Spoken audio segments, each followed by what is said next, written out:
সাম্প্রতিক ব্যর্থতা বলে টি-20 বিশ্বকাপের শুরুটা শ্রীলঙ্কার বিপক্ষে জয় দিয়ে করেছে বাংলাদেশ। ফলে এখন তাদের সামনে হাতছানি দিচ্ছে সুপার 8-এ ওঠার সুযোগ। দেশ ছাড়ার আগে বাংলাদেশের অধিনায়ক নাজমুল হোসেন শান্ত এবং প্রধান কোচ চন্ডিকা হাথুরুসিংহে দুইজনই বলেছিলেন দ্বিতীয় রাউন্ডে খেলার লক্ষ্যের কথা। যদিও তারপর তারা যুক্তরাষ্ট্রের কাছে সিরিজ হেরে ব্যাকফুটে চলে যায়। সে অবস্থায় লঙ্কানদের বিপক্ষে জয়টা আশা জাগাচ্ছে সাবেক অধিনায়ক খালেদ মাহমুদ সুজনকেও। গতকাল মিরপুরে বিসিবির এই পরিচালক বলেন, জয় তো জয়ই, টেবিলে 3 নম্বরে আছি, এক ম্যাচে 2 পয়েন্ট নিয়ে। তবে আপনি যদি বলেন তৃপ্তির জয় না, অবশ্য এর চেয়ে ভালো পার হওয়া উচিত ছিল আমাদের। সেই দলই আমরা, এর চেয়েও ভালো দল। আমি মনে করি 125 রান অতিক্রম করতে গিয়ে আমাদের এত কষ্ট করার দরকার ছিল না। তবুও টাইগারদের জয়টা বড় স্বস্তি হিসেবে দেখছে সুজন।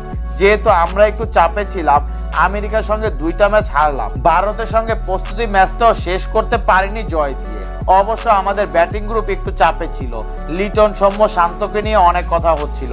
চাপে ছিল যে এটা ওদের চেহারা দেখেই বুঝেছি, অনেক চাপ ছিল। তারপরেও যে স্বস্তির জয়টা এসেছে এটা খুবই গুরুত্বপূর্ণ।